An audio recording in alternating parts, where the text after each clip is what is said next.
Assalamualaikum warahmatullahi wabarakatuh. Waalaikumsalam warahmatullahi wabarakatuh. Baik, pada hari ini kita akan berbicara tentang pendidikan kewarganegaraan. Suatu materi yang mungkin pernah Anda dapatkan di kuliah yang lain juga. Karena ketika kita bicara tentang pendidikan Pancasila dengan pendidikan kewarganegaraan itu pasti ada persinggungan. Ada garis yang saling menyinggung satu sama lain. Ya. Karena Pancasila itu kan ideologi yang ada dan dianut oleh masyarakat Indonesia. Sementara ketika kita bicara tentang kewarganegaraan, pasti tidak luput dari masalah ideologi yang dianut. Jadi otomatis PPKN dengan pendidikan Pancasila itu akan memiliki garis-garis persinggungan, garis-garis yang saling memotong. Ideologi yang kita ketahui merupakan suatu hal yang dianggap oleh suatu masyarakat tertentu adalah visi yang dicita-citakan oleh suatu masyarakat, dianggap sebagai nilai yang paling ideal, dan oleh sebab itu akan berusaha diperjuangkan, baik diperjuangkan penerapannya dalam kehidupan bernegara, bermasyarakat, maupun diperjuangkan untuk bisa dicapai di dalam kehidupan masyarakat di masa yang akan datang. Seperti misalnya ideologi kapitalis yang menganggap bahwa kebahagiaan hidup bermasyarakat itu hanya akan bisa dicapai kalau setiap individu diberi kebebasan. Kebebasan yang seluas-luasnya, yang kita anggap sebagai liberalisme, paham tentang kebebasan. Jadi masyarakat akan mencapai kebahagiaan yang ideal, yang sempurna, kalau kepada mereka diberikan masing-masing diberikan kebebasan. Setiap individu punya hak untuk berperilaku sesuai dengan asas kebebasan yang mereka anut. Dan negara dalam hal ini akan menjadi suatu faktor yang nomor dua. Negara hanya akan hadir ketika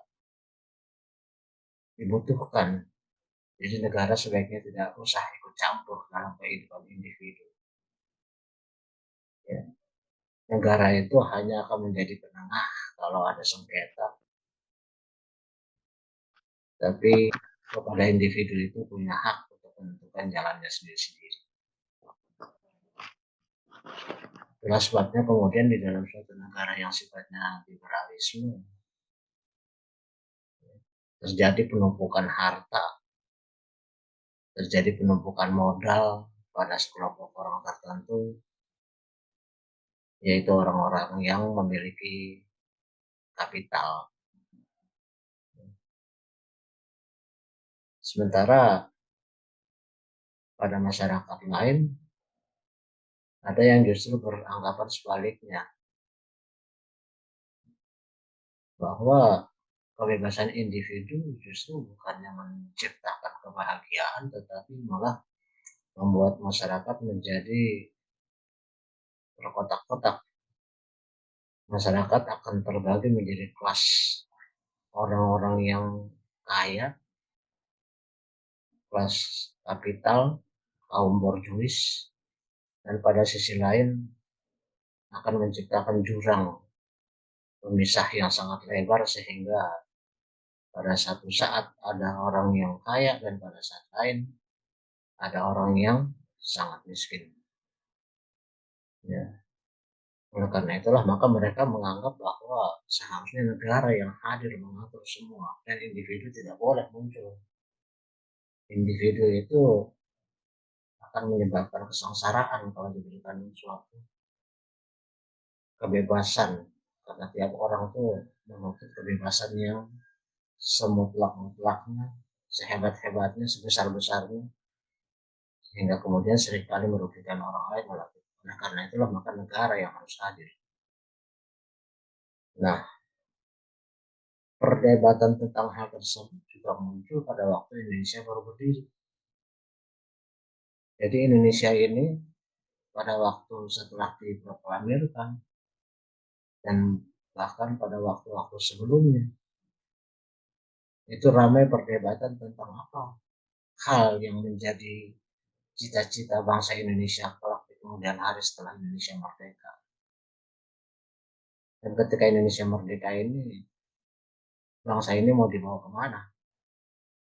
Apa bentuk ideal yang dianggap paling pas, paling cocok, paling menjamin kesejahteraan masyarakat? Perdebatan ini cukup sengit karena di sana pada masa itu juga terdiri dari berbagai macam golongan. Ada golongan yang meyakini paham kapitalisme, ada paham yang meyakini paham komunisme, dan ada golongan yang meyakini bahwa agama lah yang pantas, yang berhak untuk mengatur kehidupan manusia.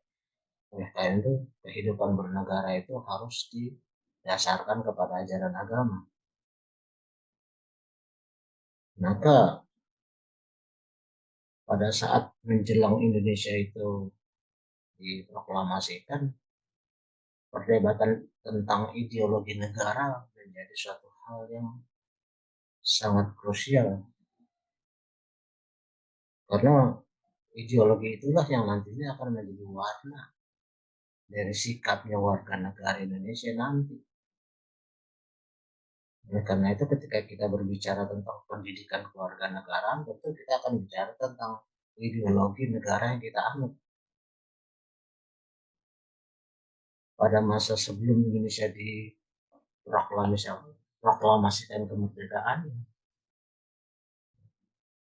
itu sudah ramai perdebatan tentang apa ideologi negara yang akan digunakan. Dan kita tahu bahwa Islam memang merupakan golongan yang terbesar yang ada di Indonesia. Penganutnya terbesar dibandingkan dengan penganut agama lain. Nah, karena itulah golongan Islam tentu inginnya Islamlah yang menjadi dasar atau ideologi negara. Artinya agama Islam, ajaran Islam harus menjadi dasar dari ideologi negara. Sementara kelompok lain yang berpaham nasionalis itu tidak ingin kalau agama menjadi dominan dan menjadi warna. Karena apa? Ya karena Indonesia kan bukan hanya Islam. Samping itu juga ada golongan yang ingin supaya dasar negara kita adalah paham liberalisme seperti negara-negara barat, seperti yang dipraktekkan oleh Belanda di negara kita, dan juga negara-negara yang dianggap sudah maju, semuanya rata-rata adalah negara-negara liberal, negara yang berpaham kapitalistik. Sementara juga ada kelompok lain yang menginginkan bahwa masyarakat kita yang paling ideal, yang paling bagus adalah kalau berpaham komunisme, di mana negara menjadi dominan perannya. Masyarakat itu tidak diperbolehkan untuk muncul selaku individu yang bebas seperti yang dianggap oleh paham kapitalisme.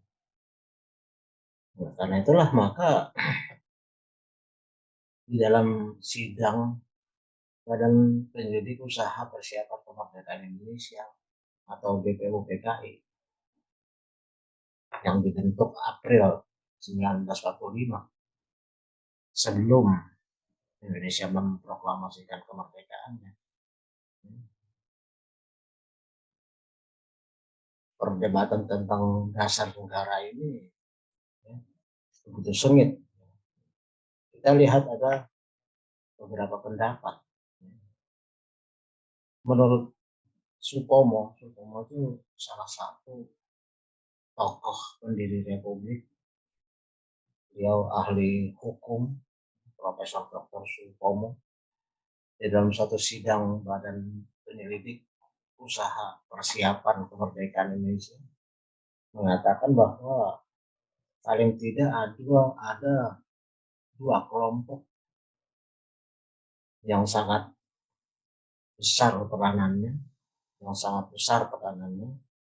yaitu pertama yang menganjurkan agar Indonesia didirikan sebagai negara Islam, ya. Sedangkan yang kelompok kedua yang lebih menekankan kepada persatuan nasional, sehingga menurut kelompok ini agama harus dipisahkan dari urusan negara. Kalau kita lihat perbandingannya dalam BPUPKI, itu ada 15 orang wakil dari kelompok Islam dan 47 orang dari kelompok nasionalis. Jadi kita lihat pokok perbedaan antara mereka. Ya. Kalau kelompok Islam ingin bahwa dasar negara adalah ajaran Islam, sementara kelompok nasionalis menginginkan persatuan. Jadi tidak setuju kalau agama dijadikan sebagai dasar negara.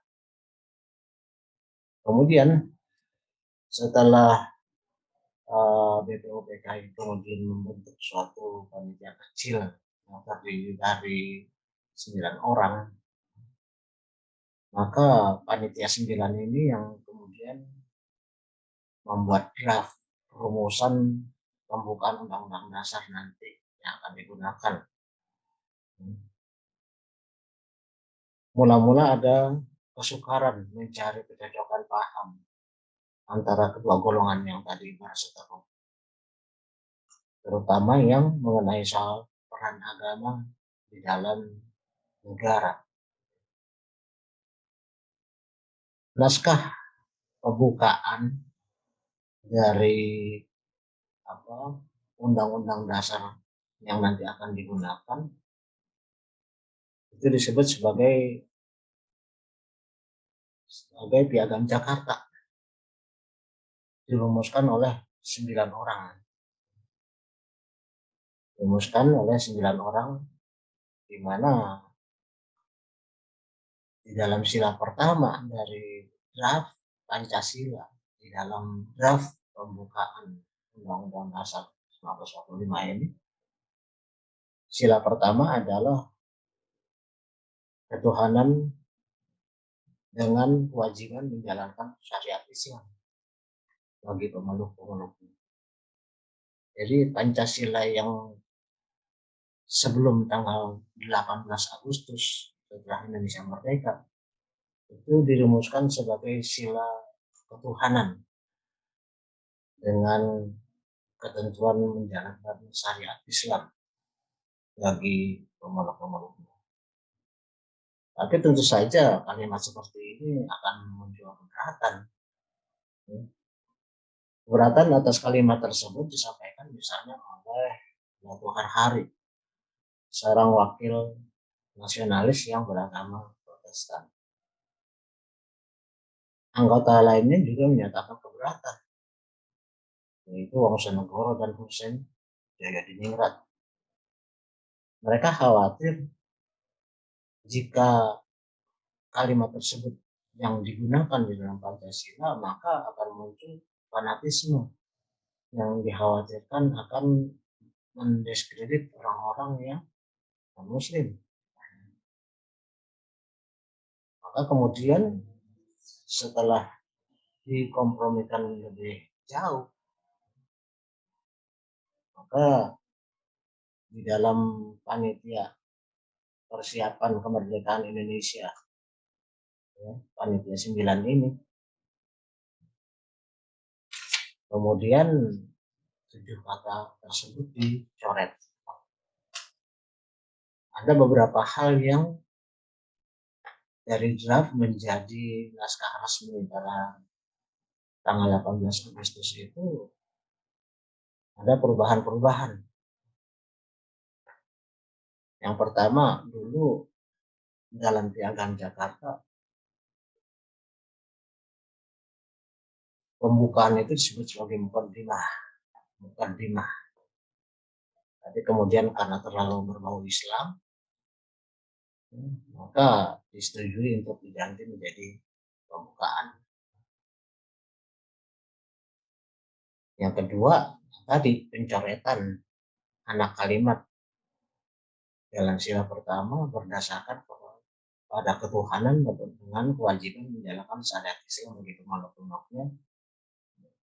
Itu kemudian 7 kata dicoret sehingga tinggal hanya menjadi ketuhanan yang Maha Esa. Ini juga kita lihat ada kompromi. Karena awalnya kan ketuhanan dengan ketentuan menjalankan syariat Islam bagi para pemeluk. 7 kata itu pada keberatan dan kemudian 7 kata dicoret, tapi muncullah kata yang Maha Esa. Jadi sebenarnya itu juga merupakan suatu kemenangan bagi umat Islam. Karena kan kalau kita lihat yang Maha Esa itu hanya ada di agama Islam. Ketuhanan dalam agama lain kan bukan satu. Maha Esa artinya kan tunggal, satu. Kalau kita lihat dari agama yang lain seperti Katolik, Protestan, Hindu, Buddha, Konghucu, itu semuanya ketuhanannya bukan Maha Esa. Kristen dan Katolik itu kan meyakini bahwa Tuhan itu Trinitas. Ada 3, yaitu Tuhan Allah, Tuhan Bapa, kemudian Tuhan Anak, yaitu Yesus, dan kemudian ada yang ketiga yaitu Roh Kudus.